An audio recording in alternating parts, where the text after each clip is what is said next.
They told me my grandson was dead at 3:47 on a Tuesday afternoon. I remember the exact time because I was watching the clock, waiting for Terrence to call me like he did every day after his college classes.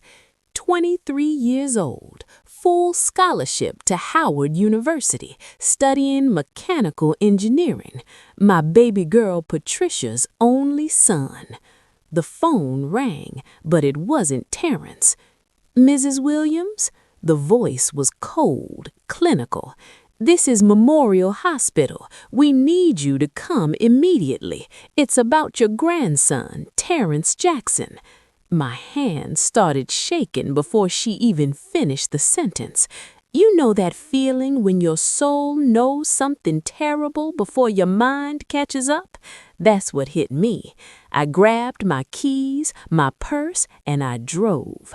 I don't even remember the drive. One moment I was in my living room, the next I was standing in a hospital corridor that smelled like bleach and death. The doctor was young, maybe 30. He couldn't look me in the eyes. "Mrs. Williams, I'm so sorry. Terrence passed away approximately 2 hours ago. Cardiac arrest." "Cardiac arrest? He's 23 years old. He runs marathons. What are you talking about?" The doctor shifted his weight. "He was taking medication for anxiety, Serotox. Sometimes there are complications." I felt my knees buckle. A nurse caught me, guided me to a chair, but my mind was already working, already processing. I'm 73 years old, and I spent 42 years as a chemical engineer for Patterson Industries. I know medication. I know compounds. I know what causes cardiac arrest in healthy 23-year-old athletes. Let me see his medical records right now. "Mrs. Williams, perhaps you should wait until—" I said now. They gave me the file. Serotox, prescribed 3 months ago for mild anxiety and depression. The same medication I'd been reading about in medical journals. The same medication that had a disturbing number of adverse event reports filed with the FDA. The same medication that Devereaux Pharmaceuticals was making $7 billion a year manufacturing. I sat in that hospital room with my grandson's body for 4 hours. They kept asking me to leave. I refused. I held his hand, still warm, and I made him a promise. "Baby, Grandma's gonna make them pay. Every single one of them. I promise you." 3 days later, I buried Terrence next to his mother. My daughter Patricia had died of breast cancer when he was 7. I'd raised that boy myself, fed him, clothed him, put him through school. He was supposed to bury me, not the other way around. Not like this, not at 23 with his whole life ahead of him. The day after the funeral, I got a phone call. "Mrs. Williams, this is Gregory Ashford from Devereaux Pharmaceuticals. We're deeply sorry for your loss." "Are you?" "Yes, ma'am. We understand this is a difficult time. We'd like to offer our condolences and, well, we'd like to make this easier for you." He paused. "We're prepared to offer you $75,000 to help with funeral expenses and any outstanding debts Terrence may have had." I laughed, actually laughed. This man thought he could buy my silence for the price of a luxury car. $75,000. Is that what my grandson's life is worth to you? "Mrs. Williams, please understand, Serotox is FDA approved. Your grandson's death, while tragic, was an unfortunate reaction that we couldn't have predicted. The waiver you'd need to sign is simply standard procedure." "Let me ask you something, Mr. Ashford. How many other families have you called? How many other grandmothers have you paid off?" Silence. "I thought so. you can take your $75,000 and shove it straight up your ass. I'm not signing anything." I hung up. My hands were shaking again, but this time it wasn't from grief. It was from rage, pure, cold rage. Before you click away, let me tell you something. This story isn't about an old woman crying at a grave. This is about what happens when you push someone who has nothing left to lose. Someone who spent 40 decades learning exactly how to dismantle things from the inside. Someone who's about to show a billion-dollar corporation what real power looks like. If you want to see how far a grandmother will go for revenge, you better subscribe right now, because what I did to these people will shock you. Hit that like button, drop a comment telling me where you're watching from, and buckle up. This is going to get dark. I didn't sleep for 3 days after that phone call. I sat at my kitchen table with my laptop, my old engineering notebooks, and a fury that could have powered the entire city. Devereaux Pharmaceuticals thought I was just another grieving old woman. They had no idea who they were dealing with. First, I pulled up everything I could find on Ceratox, FDA approval documents, clinical trial data, adverse event reports. The numbers didn't lie, and when you've spent 40 years analyzing chemical compounds, you learn to see patterns that other people miss. Ceratox had been fast-tracked for approval 18 months ago. The clinical trial showed a 2.3% rate of serious cardiac events in patients under 25. That number should have been a red flag. That number should have stopped the approval process cold. But somehow it didn't. I dug deeper. The FDA approval committee had 7 members. 6 of them had received consultant fees from Devereaux Pharmaceuticals within the previous 2 years. Consultant fees ranging from $50,000 to $300,000. Legal? Technically. Corrupt? Absolutely. Then I found the internal memo. It was buried in a document dump from a lawsuit 3 years ago. A completely different medication, different case, but the same company. The memo was from someone named Richard Castellanos, VP of Clinical Development. It was addressed to the CEO, Jonathan Webb. The cardiac event rate is higher than anticipated, but within acceptable parameters for approval. Projected deaths, 340 per year based on prescription volume. Projected revenue, $7.2 billion annually. Cost of litigation and settlements, estimated $180 million a year. Net benefit, $7.02 billion. Recommendation, proceed with launch. I read that memo 15 times. They knew people would die. They calculated how many. They decided it was worth it. I printed that memo. I highlighted it. I put it in a folder that I labeled evidence. Then I started looking for the families. The FDA's adverse event database is public record. You just have to know how to search. I found 127 reported deaths linked to Ceratox in the past 18 months. 127 families who lost someone. 127 people who were told their loved one's death was just an unfortunate complication. I started making phone calls. The first family I called was in Atlanta. The mother's name was Keisha Thompson. Her son, DeAndre, was 19 years old. Died of cardiac arrest 4 months ago. Same medication, same story. Mrs. Thompson, my name is Barbara Williams. I lost my grandson to Ceratox 3 weeks ago. I'm looking into the medication, and I found your son's case in the FDA database. I'm so sorry for your loss. There was a long silence. Then they paid us $50,000, made us sign papers saying we wouldn't talk about it.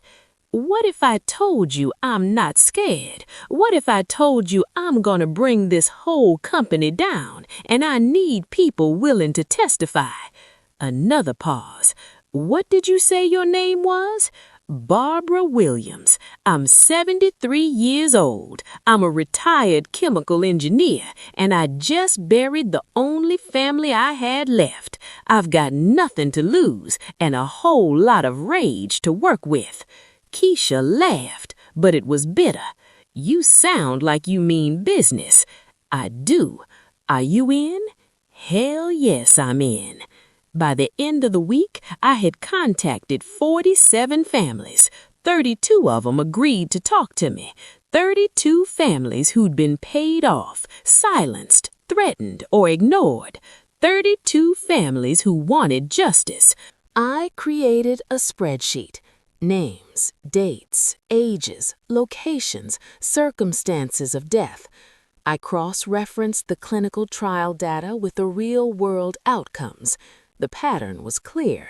Serotox was killing young people at a rate 5 times higher than the clinical trials had reported. They'd manipulated the data. But I needed more.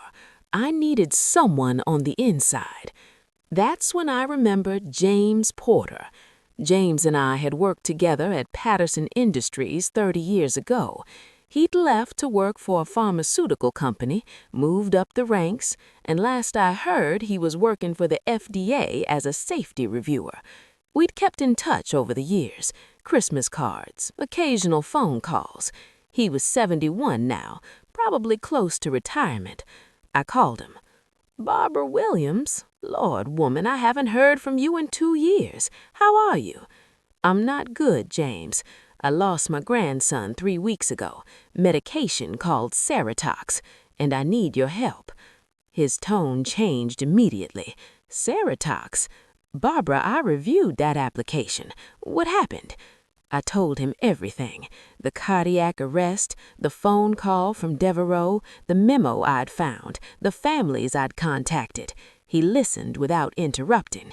When I finished, he was quiet for a long time. "Barbara, I'm going to tell you something that could cost me my pension. When I reviewed the Serotox application, I recommended against approval. The cardiac event rate was too high. The long-term safety data was incomplete. I wrote a 20-page report detailing my concerns. What happened? My supervisor overruled me, said the data was acceptable. The approval went through anyway. 3 months later, my supervisor retired and took a consultant position with Devereaux Pharmaceuticals, $600,000 a year. Jesus Christ. I've been carrying that guilt for 18 months, Barbara. I knew something was wrong. I knew people would die, and I didn't fight hard enough. Then fight now. Help me bring them down. What do you need? Everything. Internal FDA communications, approval documents, anything that shows they knew the risks and approved it anyway. Can you get that? It'll take some time, but yes, I still have access to the database. Give me a week." I hung up feeling something I hadn't felt since Terrence died. Hope. That night, I sat down and wrote out my plan. Step 1, gather evidence. Step 2, find allies. Step 3, expose everything. Step 4, destroy them completely. I wasn't interested in settlements. I wasn't interested in apologies. I wanted blood.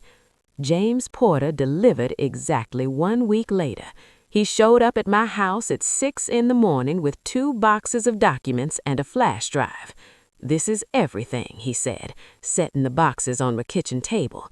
"Internal FDA emails, the original safety review I wrote, communications between FDA officials and Devereaux executives, financial disclosures showing conflicts of interest, all of it." I hugged him. This 71-year-old man who'd spent the last week risking his entire career for me. "Thank you, James. Don't thank me yet. Thank me when these bastards are in prison." I spent the next 3 days going through every document. The evidence was damning. Email after email showing FDA officials coordinating with Devereaux to rush the approval process. Financial records showing consultant payments made just weeks before key votes. And most damning of all, a report from Devereaux's own safety team warning that Ceratox should not be approved for patients under 25. That report had been buried, hidden from the FDA, hidden from the public, hidden from families like mine. I made copies of everything, digital and physical. I wasn't taking any chances. Next, I needed legal help. Not just any lawyer. I needed someone who specialized in pharmaceutical litigation and wasn't afraid of billion-dollar corporations. I found her through one of the families I'd contacted.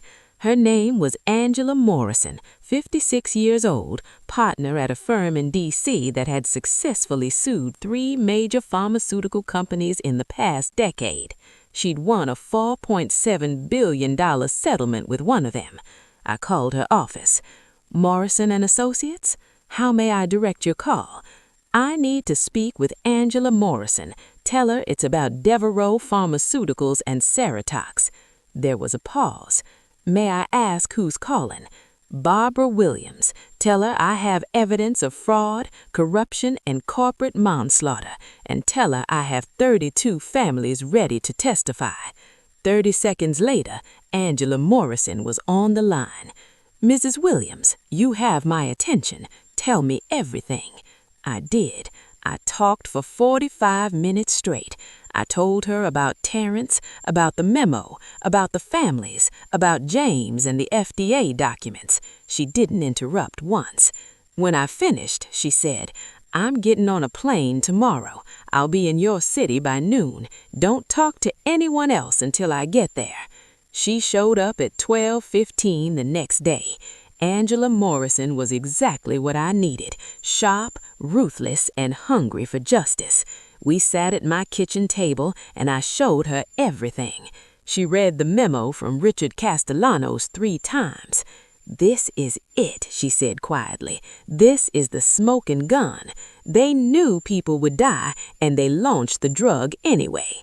Can we use this in court? We can do better than court. We can bury them."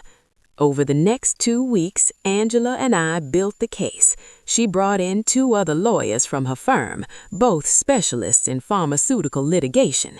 We organized all the evidence into a coherent timeline. We prepared affidavits from the families. We compiled the medical records, the autopsy reports, the FDA documents. And then Angela did something I didn't expect. "Barbara, I want you to meet someone. Her name is Nicole Gardner. She's an investigative journalist for the Washington Herald. She lost her younger sister to a different Devereaux medication 5 years ago." "Mrs. Williams," she said, shaking my hand, "Angela tells me you're sitting on enough evidence to take down one of the biggest pharmaceutical companies in America." "That's correct."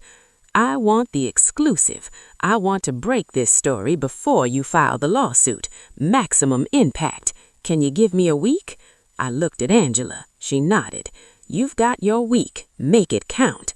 Nicole spent 6 days interviewing me, interviewing the families, reviewing the documents. She contacted Devereaux for comment.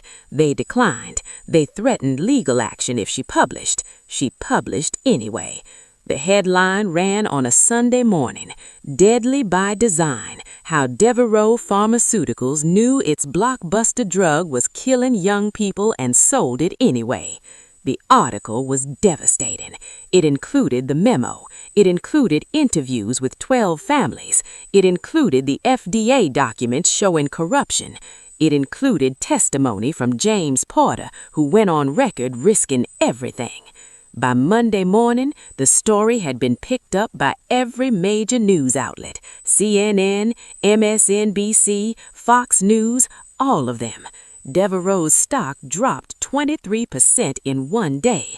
Tuesday morning, Angela filed the lawsuit, not just for Terrence, for all 127 families we'd identified, a class action lawsuit seeking $15 billion in damages.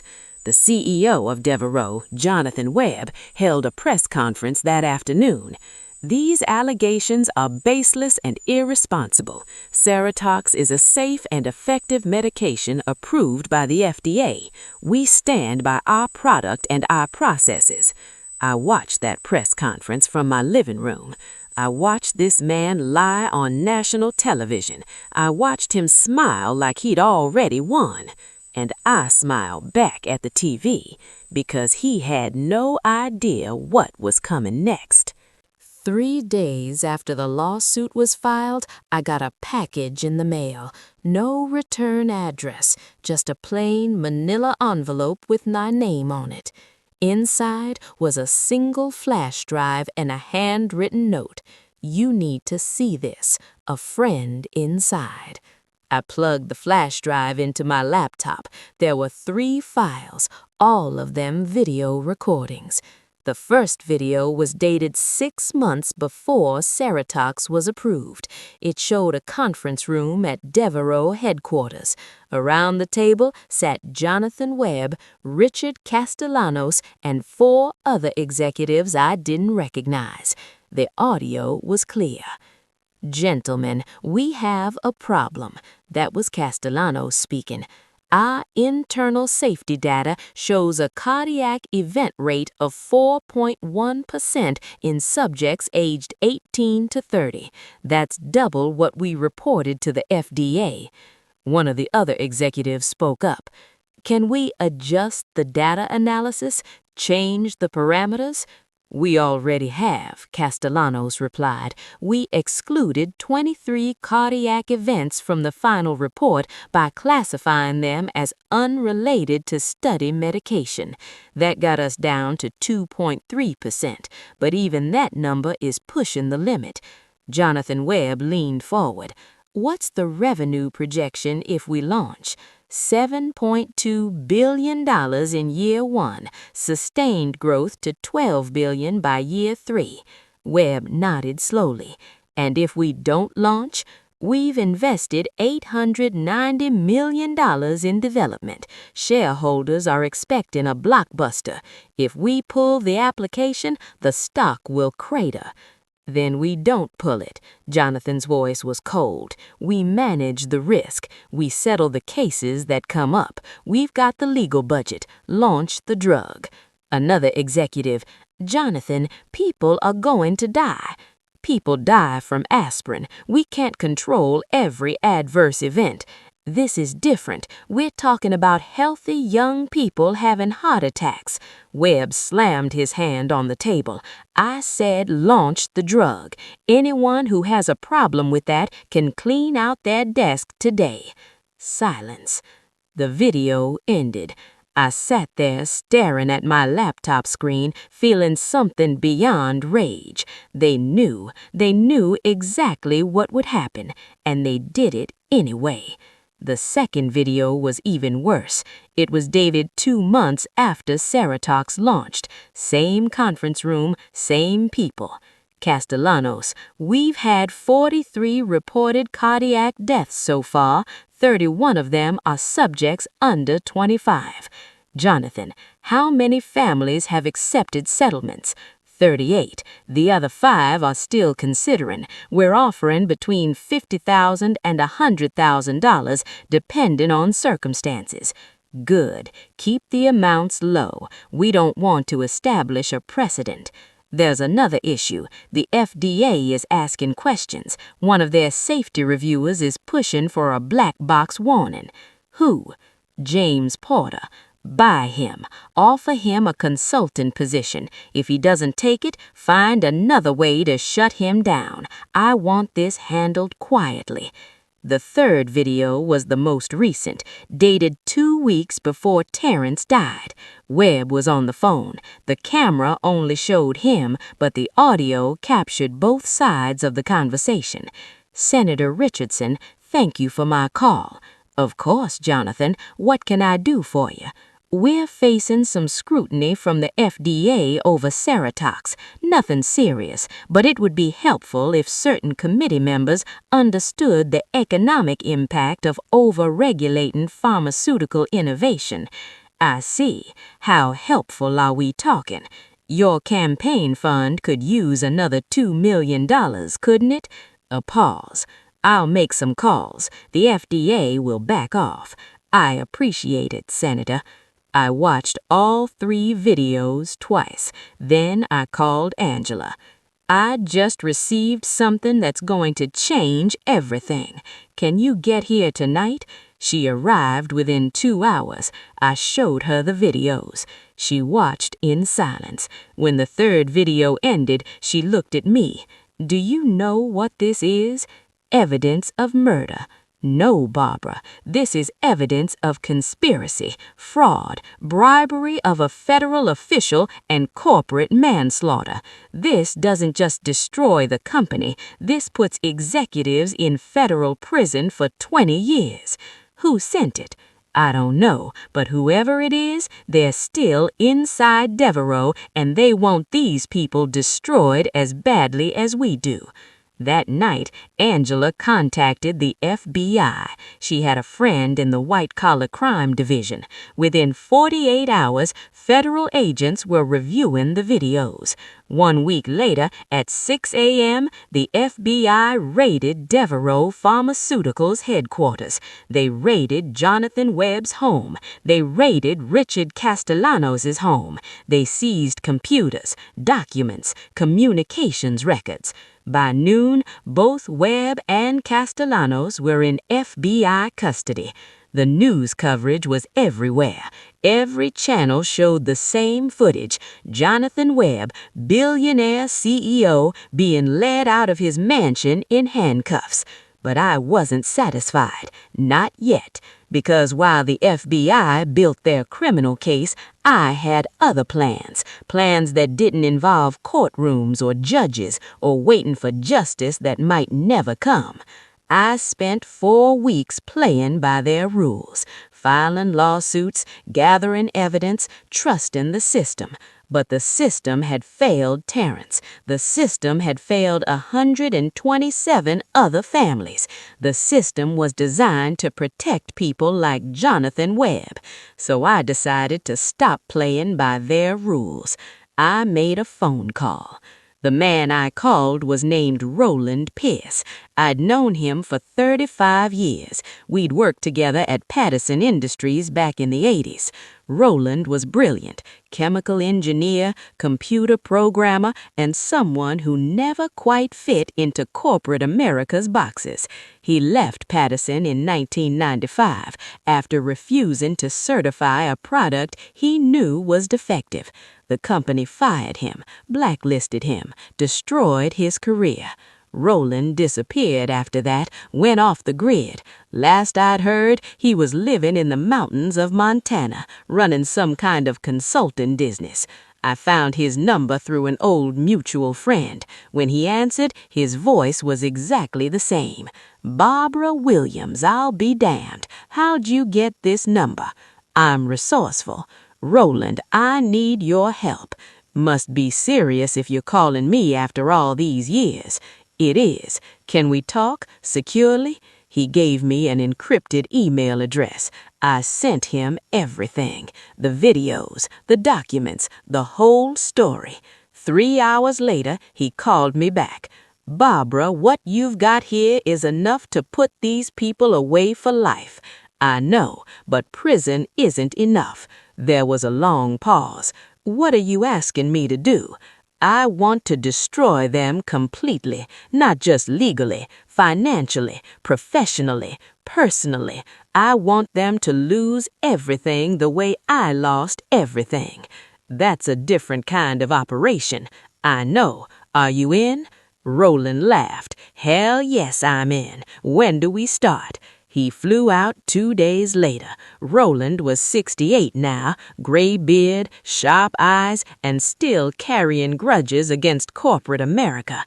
We sat in my kitchen, and I laid out what I wanted. Jonathan Webb has a personal net worth of $3.4 billion, most of it in Devereaux stock, but he's got assets everywhere. Real estate, offshore accounts, investments. I want it gone. That's ambitious. Can you do it? Roland pulled out his laptop. The FBI seized his corporate communications, but I guarantee his personal stuff is still accessible. Rich people always think they're untouchable. They get sloppy. He was right. Within 3 days, Roland had accessed Jonathan Webb's personal email, his cloud storage, his financial accounts, not through hacking, through social engineering and exploiting security flaws that shouldn't exist but do. What we found was beautiful. Webb had offshore accounts in the Cayman Islands holding $890 million, money he'd skimmed from Devereaux over the years. Illegal tax evasion. He had real estate holdings under shell companies, a yacht registered in Panama, art collections stored in Switzerland, and he had emails. Thousands of emails detailing bribes to politicians, payoffs to the FDA officials, threats to whistleblowers, and communications with other pharmaceutical executives about price-fixing schemes. "Barbara," Roland said, staring at his screen, "this man is a criminal empire unto himself." "Good, let's burn it down." Roland created a plan. First, we'd anonymously leak the offshore account information to the IRS. Second, we'd send the price-fixing communications to the Department of Justice. Third, we'd expose the bribes to every news outlet in America. But the piece de resistance? We were going to steal his money. Not for ourselves, for the families. Roland explained it to me. These offshore accounts, they're not as secure as people think. With the right access codes, which we have thanks to his cloud storage, we can initiate transfers, move money to accounts that can't be traced back to us. Is that legal? Absolutely not, but neither is what he did to your grandson. I thought about Terrence, about his smile, about the future he'd never have, about 127 other families grieving the same way I was. Do it. Over the next 72 hours, Roland moved money. Not all $890 million, that would have triggered immediate alerts, but $340 million disappeared from Webb's accounts and reappeared in a network of cryptocurrency wallets that couldn't be traced. Then we distributed it. Every family who'd lost someone to Ceratox received an anonymous cryptocurrency transfer. Amounts ranging from $500,000 to $2 million, depending on their circumstances. Keisha Thompson called me 3 days later, crying. "Barbara, I don't know what happened, but someone just put $1.2 million in an account, cryptocurrency. I can't trace it. Do you know anything about this?" No idea, but maybe there's still some justice in the world. She knew. She didn't say it, but she knew. At the same time, I sent everything else to the IRS, the DOJ, and every major news outlet in America. Anonymous tips with ironclad evidence of tax evasion, bribery, and corruption. The news broke on a Wednesday morning. Devereaux CEO faces additional federal charges, tax evasion, bribery, racketeering. By Thursday, Jonathan Webb's legal team was scrambling. His assets were being seized by the federal government. His wife filed for divorce. His adult children released a statement disowning him. By Friday, Devereaux Pharmaceuticals' board of directors forced him to resign. The stock dropped another 40%. But I still wasn't done. Richard Castellanos thought he could run. 2 days after the FBI arrested Jonathan Webb, Castellanos posted bail and disappeared, turned off his phone, abandoned his house, vanished. The FBI put out a warrant. Media coverage was everywhere, but he had resources, connections, and apparently a plan. I decided to find him myself. I called Roland.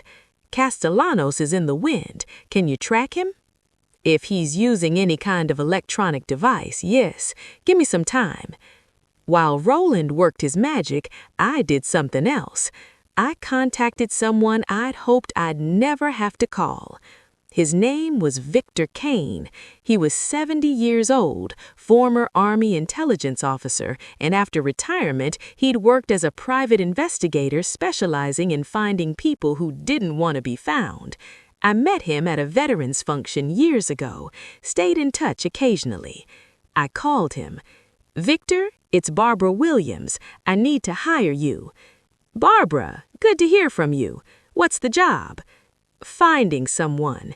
Richard Castellanos, former VP at Devero Pharmaceuticals. He's running from federal charges." "I've seen the news. Why do you want to find him?" "Because he's responsible for my grandson's death, and I want to look him in the eyes before he goes to prison." Victor was quiet for a moment.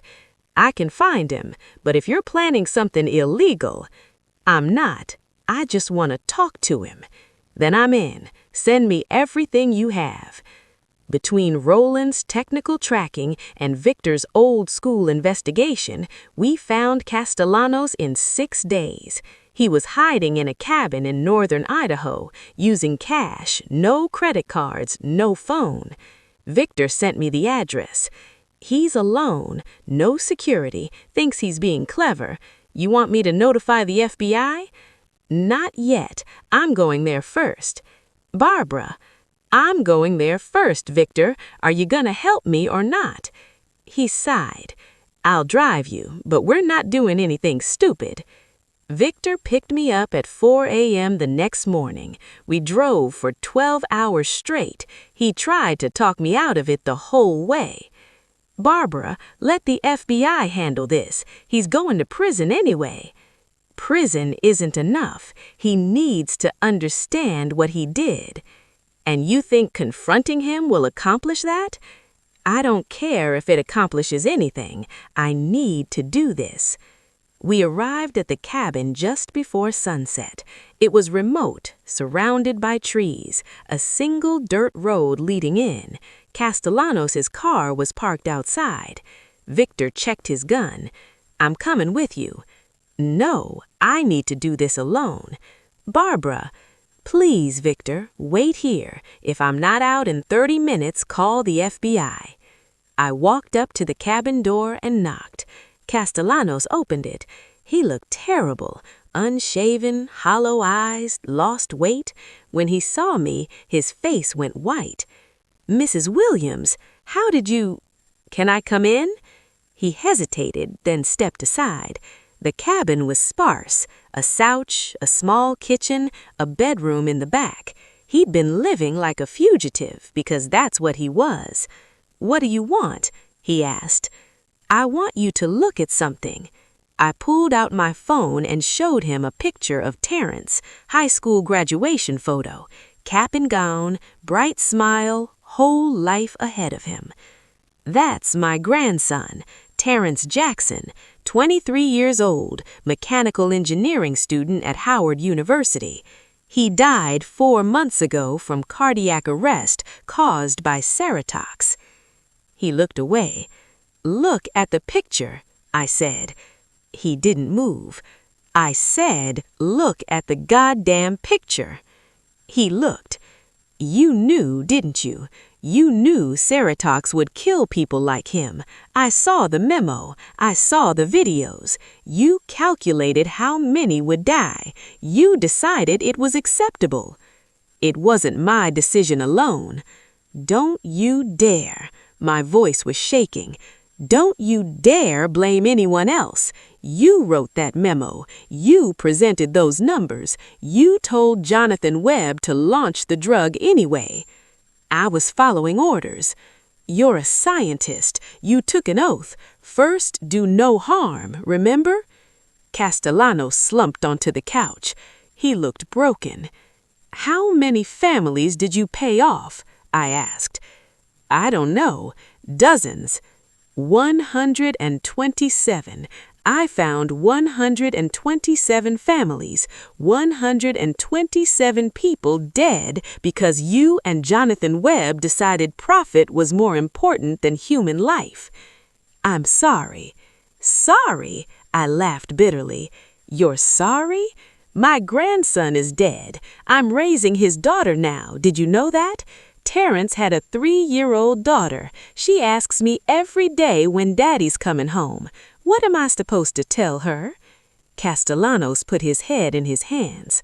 Here's what's going to happen, I said. You're going to turn yourself in. You're going to testify against Jonathan Webb. You're going to tell the truth about everything. And you're going to spend the rest of your life trying to make this right. And if I don't, then I'll make sure everyone knows exactly where you are. The FBI, the families, the media. You'll spend the rest of your life running. Is that what you want? He was quiet for a long time. Then, no. Good. Victor's outside. He'll take you to the nearest FBI field office. You'll surrender. You'll cooperate fully. Do you understand? Castellanos nodded. I walked to the door, then turned back. One more thing. I want you to remember Terrence's face. I want you to think about him every single day for the rest of your life, because he was real, he mattered, and you killed him. I left. Victor drove Castellanos to the FBI that night. He surrendered just like I told him to. But I wasn't finished. Not by a long shot. The trial began 4 months later. Jonathan Webb faced 23 federal charges: fraud, conspiracy, bribery, manslaughter, racketeering. Richard Castellanos had taken a plea deal to testify against him. The courtroom was packed. Families of victims filled the gallery, media everywhere. It was the trial of the decade. I sat in the front row every single day. I wanted Webb to see me. I wanted him to know who had destroyed him. The prosecution's case was devastating. They had the videos. They had the documents. They had testimony from James Porter about the FDA corruption. They had testimony from Castellanos about the deliberate data manipulation. And they had me. I testified on day 12. The prosecutor asked me to tell Terrence's story. I did. I showed the court his picture. I described finding him in the hospital. I described burying him next to his mother. Then the prosecutor asked, Mrs. Williams, did representatives from Devereaux Pharmaceuticals contact you after your grandson's death? Yes. A man named Gregory Ashford called 3 days after the funeral. He offered me $75,000 to sign a waiver and stay quiet. Did you accept? No. I told him to go to hell. The courtroom erupted in murmurs. The judge called for order. Webb's defense attorney tried to discredit me on cross-examination, tried to paint me as a bitter old woman with an agenda. It didn't work. Mrs. Williams, the attorney said, isn't it true that you coordinated with other families to file a massive lawsuit against my client? Yes. And isn't it true that you stand to gain millions of dollars from this lawsuit? I don't care about the money. I care about justice. But you would benefit financially. My grandson is dead. No amount of money brings him back. But your client knew his medication would kill people like Terrence, and he sold it anyway. That's not a civil matter. That's murder. The attorney sat down. The trial lasted 6 weeks. The jury deliberated for 8 hours. Guilty on all 23 counts. The courtroom exploded. Families were crying, hugging, celebrating. Jonathan Webb sat frozen, his face gray. Sentencing came 2 weeks later. The judge gave him 35 years in federal prison, no parole. "Mr. Webb," the judge said, "you exploited the trust placed in you as a healthcare executive. You prioritized profit over human life. You deliberately concealed information that could have saved lives. Your actions resulted in the deaths of at least 127 people. This court finds your conduct reprehensible and deserving of the maximum sentence allowable under law." Webb was led away in shackles. I watched him go. Richard Castellanos received 15 years as part of his plea deal. Devereaux Pharmaceuticals filed for bankruptcy 3 months later. The company's assets were liquidated. Ceratox was pulled from the market permanently. The civil lawsuit settled for $8.2 billion, largest pharmaceutical settlement in history. Every family received compensation, real compensation, not the pocket change Webb had tried to buy them off with. But for me, the money wasn't the victory. The victory was watching Jonathan Webb's empire crumble. The victory was knowing he'd spend the rest of his life in a cell, thinking about what he'd lost. Still, I had one last move to make. 3 weeks after sentencing, I received another anonymous package. Same handwriting as before. "You need to see this. A friend inside." Inside was a single document, a blueprint. Detailed plans for a network of shell companies Webb had established in Eastern Europe. Companies designed to continue manufacturing and distributing Ceratox under different names in countries with lax pharmaceutical regulations. He'd planned to keep killing people even from prison. I called Angela immediately. "I just received evidence that Webb has infrastructure set up to continue distributing Ceratox internationally. What can we do?" "Forward it to me. I'll get it to the DOJ and Interpol." I did. Within 2 weeks, international warrants were issued. The shell companies were raided and shut down. Webb's international assets were seized. But I wanted to do something more personal. I took the settlement money I'd received, $2.4 million, and I started a foundation, not in my name, in Terrence's name, the Terrence Jackson Memorial Foundation for Pharmaceutical Safety and Accountability. The foundation's mission: to investigate pharmaceutical companies, support families affected by dangerous medications, and fund independent drug safety research.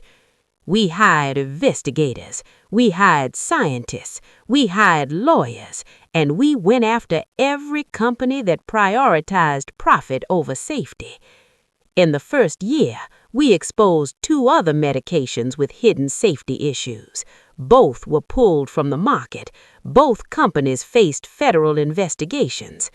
Keisha Thompson joined the foundation as Director of Family Services. James Porter joined as Chief Scientific Advisor. Angela Morrison served on the board. We became what the FDA should have been, protectors of public health who couldn't be bought. But there was one final piece of business I needed to handle. 5 years after Jonathan Webb was sentenced, I got a call from the federal prison where he was being held. The warden wanted to speak with me. "Mrs. Williams, I'm calling because Jonathan Webb has requested to meet with you. He's filed multiple requests over the past year. I wanted to ask if you'd be willing to consider it." "Why does he want to see me?" "He says he wants to apologize." I almost laughed. "Tell him no." "Mrs. Williams, I understand your feelings, but I should mention that Jonathan Webb has been diagnosed with stage 4 pancreatic cancer. He has approximately 6 months to live. He seems genuinely interested in making amends." I hung up without answering. But that night I couldn't stop thinking about it. Webb was dying, just like Terrence had died, just like 127 other people had died because of his greed. Part of me wanted to refuse, wanted him to die alone, without absolution, without peace. But another part of me knew that Terrence wouldn't want that. Terrence was kind. He believed in redemption. He would have wanted me to at least hear what Webb had to say. So 2 weeks later, I drove to the federal prison. The visiting room was cold and institutional, guards everywhere. Webb was brought in wearing an orange jumpsuit. He'd lost at least 50 pounds. His skin was gray, looked like a ghost. He sat down across from me. We stared at each other in silence. Finally, he spoke. "Thank you for coming." I didn't respond. "Here you have no reason to be here. I know I don't deserve your time, but I needed to tell you in person. I'm sorry. I'm sorry for what I did to your grandson. I'm sorry for what I did to all those families. I was wrong. I was evil, and I've spent every day of the last 5 years understanding that I was. Does that suppose to make me feel better? No, nothing I say can make it better, but I needed you to hear it from me, not from lawyers or press releases, from me." I leaned forward. "You want to know what I think, Jonathan. I think you're sorry you got caught. I think you're sorry you're dying in prison instead of on a yacht somewhere. I think you're scared of what comes after death, and you want me to give you some kind of forgiveness so you can die with a clear conscience." His eyes filled with tears. "You're right. All of that is true. But it's also true that I wish I could undo what I did. I wish I could bring Terrence back. I wish I could give you your family back. But you can't. No, I can't." I stood up to leave. "Mrs. Williams, wait, please." I turned back. "I need to tell you something I've never told anyone." He took a shaky breath. "I had a daughter. She died when she was 16. Leukemia. The experimental medication that could have saved her was denied by insurance as too expensive. I watched her die because someone decided her life wasn't worth the cost. That's why I went into pharmaceuticals. I told myself I was going to save people like her. He wiped his eyes. But somewhere along the way, I forgot why I started. I became the person who made those decisions. I became the monster who calculated profit versus human life. I became the reason other fathers lost their children. And you want me to feel sorry for you? No. I want you to know that I understand. I understand what you lost, because I lost it too. And I'm gonna spend whatever time I have left knowing that I became the exact thing I hated most. I looked at him for a long moment. This broken, dying man who destroyed so many lives. "I hope your daughter is ashamed of what you became," I said. I left him there. I never saw him again. Jonathan Webb died 4 months later, alone in prison. No family at his bedside, no friends to mourn him, just guards and inmates who knew exactly what he'd done. I didn't attend his funeral. Nobody did. But I did visit Terrence's grave that day. I brought flowers. I sat on the grass and talked to him like I did every week. It's over, baby. He's gone. They're all gone. And we won. The foundation was thriving. We'd helped 340 families get justice. We'd forced 12 pharmaceutical companies to recall dangerous medications. We changed federal regulations around drug approval. Terrence's daughter, Amara, was 8 years old now, smart as a whip, wanted to be a scientist like her daddy. I was raising her to be strong, to be brave, to stand up for what's right. That's Terrence's real legacy. Not the money, not the foundation, not even the justice we got. His legacy is teaching a little girl that you fight for what matters, that you don't back down when someone tries to silence you, that truth and courage can defeat even the most powerful evil. Listen to me, and listen carefully. This world is full of people like Jonathan Webb, people who'll sacrifice you and everyone you love for profit, people who think their money and power make them untouchable, people who believe the rules don't apply to them. But here's what they don't understand. There are more of us than there are of them. And when we decide to fight back, when we refuse to be silenced, when we choose truth over fear, we win. I was 73 years old when I buried my grandson. Just a grandmother, no power, no connections, no resources. But I had something they didn't, nothing left to lose and everything to fight for. So if you're watching this and someone has hurt you, if someone has taken something precious from you, if someone thinks they can buy your silence or intimidate you into submission, don't let them. Fight back. Find your people, gather your evidence, build your case, and burn their whole world down. Because that's what they deserve. That's what justice looks like. Not courtrooms and lawyers and settlements. Real justice is making sure they lose everything the way you lost everything. Real justice is making them understand, truly understand what they've done. I'm 83 years old now. Terrence been gone for 10 years, and not a single day that goes by that I don't miss him. But I kept my promise. I made them pay, and I do it all again.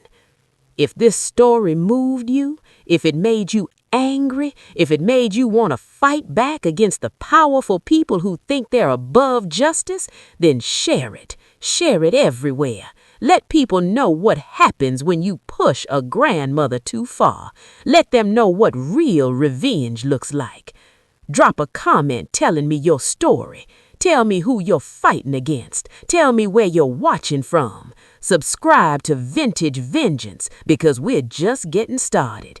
Every week I'm bringing you stories of people who refuse to be victims, people who fought back and won. Hit that like button. Share this video with someone who needs to hear it because the world needs to know we're not helpless, we're not powerless, and we're done being afraid.